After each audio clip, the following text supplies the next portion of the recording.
gamit nito as far as I remember ay si Cadenza pa yung grabe Hilda ka. Matilda. Season 9. 9. Onyx kalaban nila noon, game number 1. Hindi makalaro yung jungler pare kasi Oo. un-invade. But tama na ang pagre-reminis.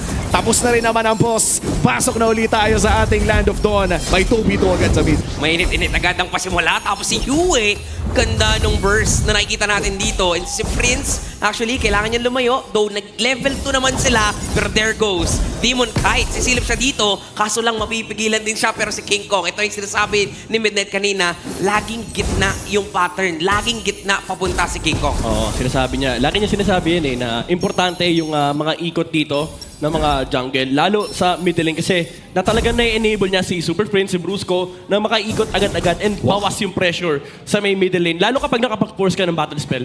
Very interesting choice here mula kay Kelra. Ginamit niya agad yung kanyang second skill, level 1 pa lamang, para makakuha ng slight advantage against that Harith.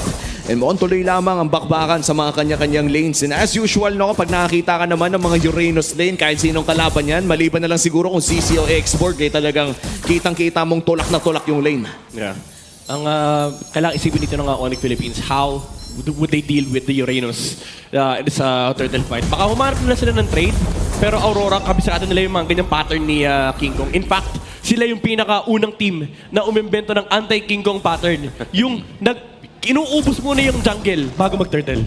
And so far, no, mukhang tuloy lamang ang laban dahil ang first turtle ng larong ito ay magsuspawn na rin. Siyempre malapit ito sa XP lane. In fact, hawak na nga rin ni King Kong ang kanyang orange buff. Ang tanong ay magpo-purple ba muna siya? Mukhang magpo-purple nga muna ang pareha sa jungle bago pumunta sa turtle ito. Kailangan actually ni Demon Kite, pero parang hindi. Papunta din si Demon Kite doon sa turtle. Maagang silipan agad yung nakikita natin dito. Maagang pokes coming in from Prince, Kurt, Ewan, Edward. Perkandaan na nandito rin agad si Light. Hindi pa naman sa level 4 in compare with Brusco. So kahit papano, lalamang yata sa pwestuhan ang Onyx. Lalamang din sila sa bilang. And this is gonna be a free turtle na nga yata para sa kanila.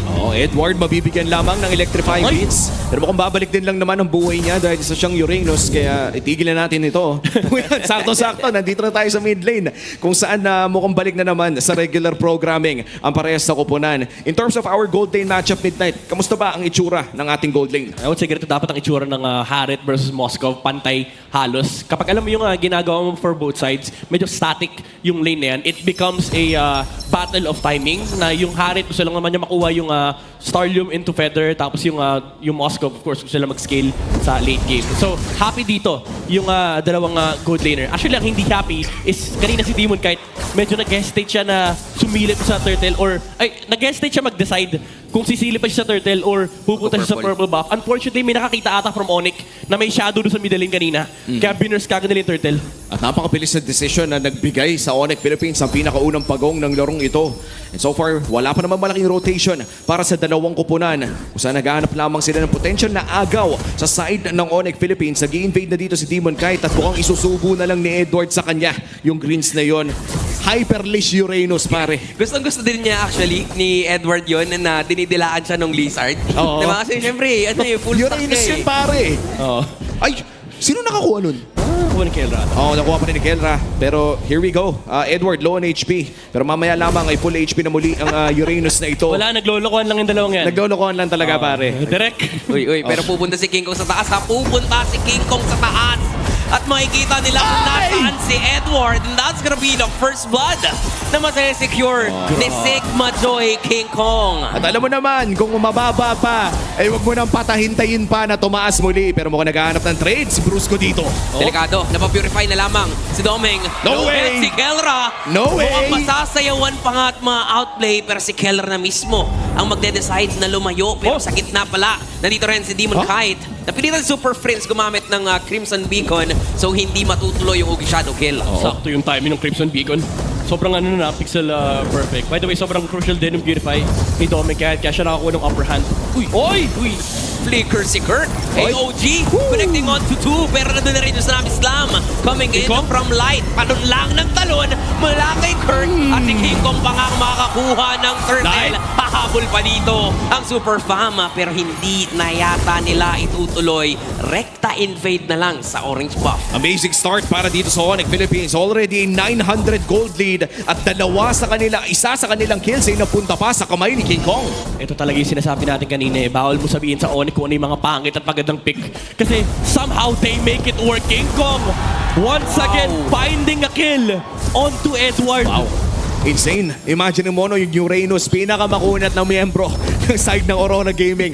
Yung 2 beses nang nabigyan ni King Kong under the turret pa. Dahil dyan mukhang makakapag-push na rin si Kirk. Mukhang babagsak na ang Torre doon sa may bandang itaas. At napakalaking bagay nito in terms of protecting their orange side para sa Aurora Gaming. Yeah, mind you itong lineup ng Onyx Philippines, even though may mga matchup na medyo dehado sila pa rin yung lamang pagdating sa late game. And sila yung nakakakuha ng lamang dito sa mid game. So this is very problematic for Aurora.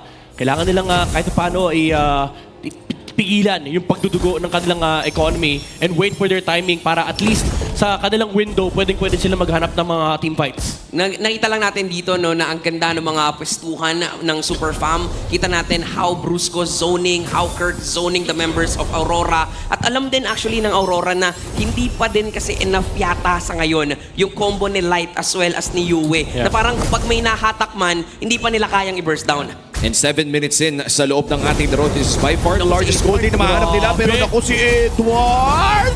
Si Edward na naman ang gustong bigyan. Nagkunsilpe pa nga. May AOG pa gagamitin at hindi tatamaan dito. Pero Yun nandiyan si lang. Light. Mukhang may counterplay na gagawin dito ang Aurora. Tingkong? Nasa loob ng Torre yung laban. Ay! Pero dun sa likuran, nakita ni Demon Kite kung nasaan ang gold standard. And this is gonna be the counterplay. Triple ang masesecure ni Light. At Rekta Turtle pa ata ang call. Si Super Friends lamang ang matina na natiling buhay para sa Onyx Philippines. And with that team fight win, 4-0 plus the Turtle, may equalize ng Aurora Gaming ang larong ito. Super big turn para sa Aurora, punishing yung greedy play ng Onyx Philippines. Dinive nila Uranus na napakakunat. Under the Surge of Life din, mula kay Light, nakarami ng suntok. Yung Kalea, umuulan ng HP sa side ng Aurora. Oh, kitang-kita yan, no? Talagang yung Zaman Force din ay nakatulong pa nga kung saan kontrolado ng Aurora ang box na yun. And to be fair, no? Kumabit din kasi yung Quad Shadow kay Ay, Kelra.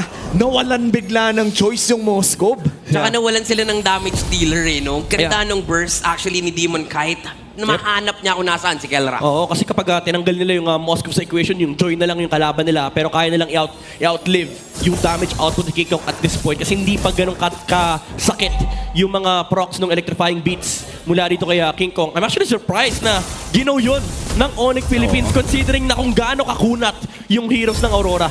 Uy, may laban na naman. And maybe parang kinunla lamang nila yun na sa tingin nilang kaya nila. But here comes a concealed play. Doming Kite! Grabe naman! Yung proteksyon na manggagaling kay Light. Merong Purify na gagamitin dito si Doming para lang mabuhay kasi nahabol siya ni Kirk. Hinahabol siya ni Kirk. May AOG pa. Nag-flicker pa nga si Kirk para lang talaga pigilan dito itong si Doming. Pero si Light muna ang kanilang makikita. Tuloy pa rin sa pag-pre-hit. Pero dun pala sa may bandang gitna may laban ng dalawang junglers natin. May Ugi Shadow Kill pero merong mga minions. Hahabulin ba? Oh no! Hahabulin kasi tinamaan pa ng si Bat. And this is again the counter naman ng Super Fam kontra sa Aurora. Caught in the crossfire between K and K. Tumama yung ulti. Akala natin may outplay na pero tumama yung SOD. And with that, Onyx Philippines mula sa 2,000 kalamangan ng Aurora, binalik nila sa patadaan na lamang. Sobrang crucial pa nung timing, men. Pagkatama nung SOD na wala yung shadow ni Demon Kite. And that was King Kong forcing the ultimate mula dito kay doon sa Hayabusa. And even then, it started from the punish ng Oni kasi nakita nila split second nagpakita si Demon Kite sa may bottom lane. Kaya this time around, doon sila hindi nag-estate. Sabi nila, pwede nating i-go yung laban sa top kasi wala naman si Demon Kite. Oh, grabe yung siso sa larong ito. Para bang every team fight may bagong nanalo. Every team fight, bumabalik tayo sa punto na yung 1K gold lead. I mean, let's be honest, hindi naman talaga nakaka-apekto ng sobra-sobrang 1,000 kalamangan sa isang full-out team fight.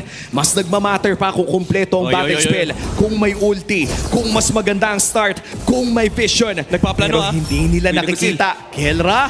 May Purify na available si Kelra pero nandun, kumana na naman yung Kelra senses na makakaiwas siya sa pick-off na gugustuhin ng kalaban niya. And reset na naman dito para sa Lord. Edward, kinokontrol yung wave sa may bandang mid lane at hindi pa rin umaalis ang parehas na gold laner doon sa may bandang ibaba. Ang lamang dito ng Onyx Philippines ay may access sila sa Spear of Destruction ni Kelra. Kaya naman pwede nilang iplanta yung Moskov doon sa baba. Yeah. At some point, kailangan bumalik ng Harit sa Lord kasi hindi enough yung threat ni Edward tsaka ni Demon Knight dito. And ang masakit pa dyan, bumababa yung HP nung Hayabusa for this Lord take.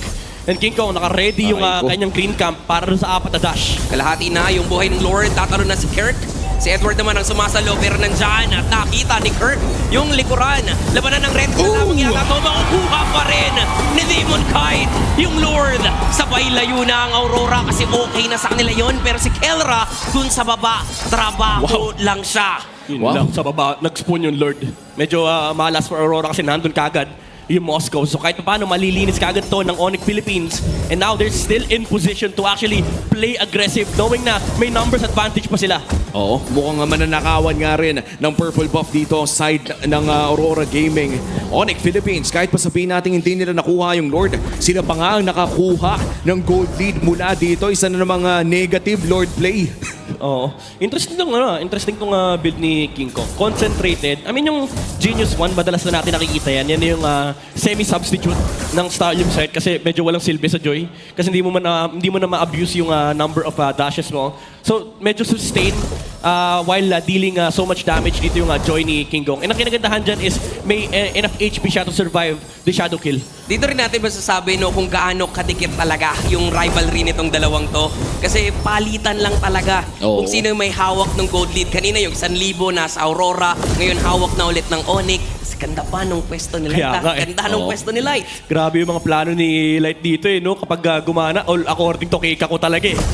Two world-class teams ba naman ang nagtapat ngayong gabi? Kanina, nakakita tayo ng 13-minute game. Ngayon, papasok na tayo sa ganong teritoryo. Light. Para bang may iba na naman na magaganap dito. Still, nobody pulling the trigger. Ayaw talaga nila mag-all-in kung wala namang paglalabanan at kompleto ang battle spells para sa pares na kupunan. Ito na yung inaabangan natin. No? Kapag kompleto yung battle spells, usually nagiging mas matapang ang rotation ng mga teams natin. Yeah.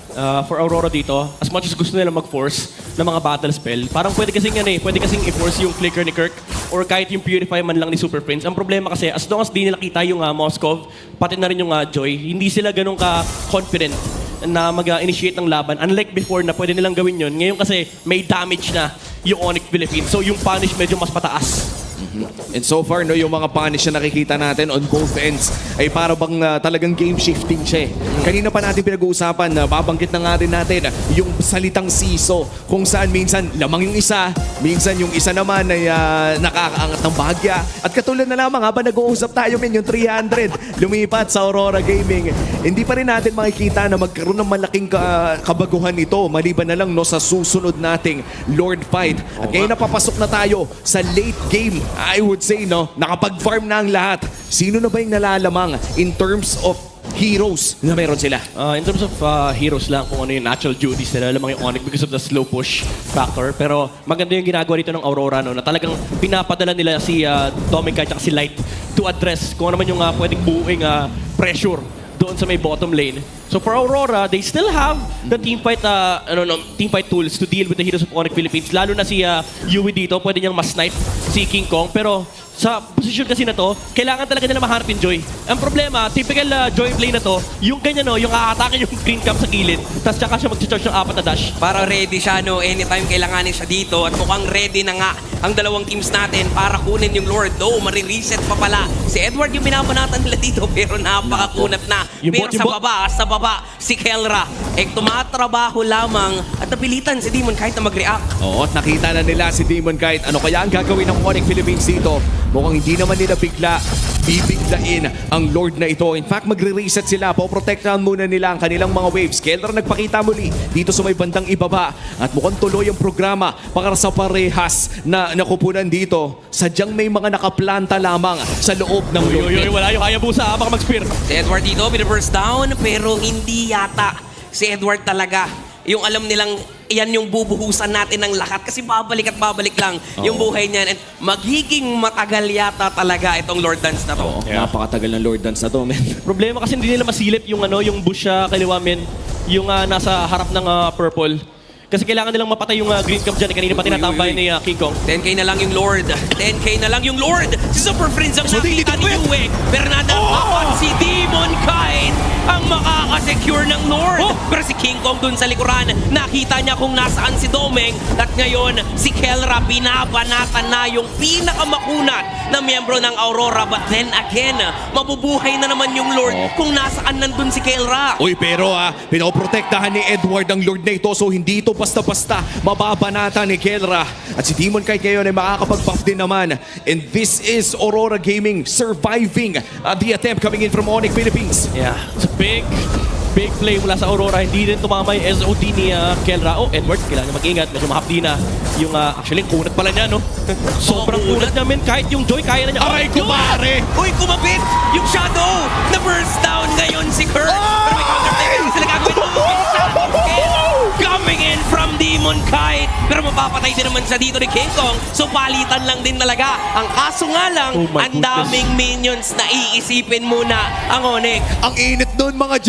Imaginein mo yung SOD ay naiwasan niya gamit yung Ugi Shadow Kill. At ngayon makakapasok din naman. Nahila pa nga pabalik. Yung delikado na pero baka makakapag-rush umbrella free. At papasok na muli. Doming kay without ni dashes. Sumasayaw na ngayon si Domeng. Pwede silang kumuha ng tore, pero pwede rin silang rumispeto muna. Napakainit ng mga laban na nakikita natin ngayon. Sabi kasi ni Kelra, bigyan natin ng absolute cinema. Kaso yung message kay Doming Kite, pinersonal ni Demon Kite, sabi niya, ako din. Pero buti na lang talaga for Onyx, may flying clouds. Umabot yung ibang members dito ng Onyx, napatay ni King Kong yung Hayabusa. Pero that was a big play, taking down the Moscow of Onyx. Oo, nakakabigla din kasi medyo napalalim dito si Kirk. Kaya naman talaga ibinigyan agad ni Demon Kite. Look at this SOD to the Quad Shadow, Ugi Shadow Kill. And maybe mapag-iisipan na ni Kelra kung kailangan ba niya ng Wind of Nature. Pero so far, ang naging choice niya dito ay Rose Gold Meteor. Yeah. Defensive item na nakakatulong din naman against this Hayabusa pick. Yeah. Tsaka ano din kasi may Kagura. And in fact, pati na rin yung Harith. Pwede niya sabayan yung Arit sa sundukan kapag meron siyang Rose Gold. Pero kanina, yung ulti ni Yue, yun yung medyo nailang yung Onyx Philippines sa pumasok. Kaya naman, ang laki ng freedom ni Demon Kite na laruin yung Shadows sa loob ng skirmish na yon. But right now, reset yung game. Hawak ng Aurora yung kabilang side ng mapa of the Lord. Pero parang sa last 50-50 Lord fights natin na both junglers available sa kanilang retry battle ay nakalamang si Demon Kite. 2 Lords na secure ng Aurora Gaming at 20 segundos na lang bago lumabas ang ating unang Evolved Lord na lalabas sa larong ito. At alam naman natin ang rule ng jungle, men. Magbago man ang meta, magbago man ang mapa, iisa pa rin ang rule of the jungle, pare. Rule of the Pogi. Sa'yo na lahat ng purple, ng orange, yung mga turtle, pati yung mga unang Lord. Oo. Basta yung huling Lord, akin. At yun ang ating pwedeng makita dito. Tingnan natin kung gagawin nga ba ni King Kong ang halos imposible para sa Onyx Philippines, stealing away this Evolved Lord. At simula na nga ng laban para sa Lord. Pero i-reset uli nila. Kalma lang muna. Magiging mahabang Lord Dance na naman to. Labanan na naman ng Minion Wave Management. Kasi sa taas Oy, equal. universe, Pero universe. kung dito sila lalaban, na knock up si Demon Kite ng Lord. Nakita rin naman yan ni Brusco. Yue! Pero nandyan si Yue. Pero may Winter Crown si Super Friends. So pwede mag-counterplay ngayon ang Super Fam na buhat.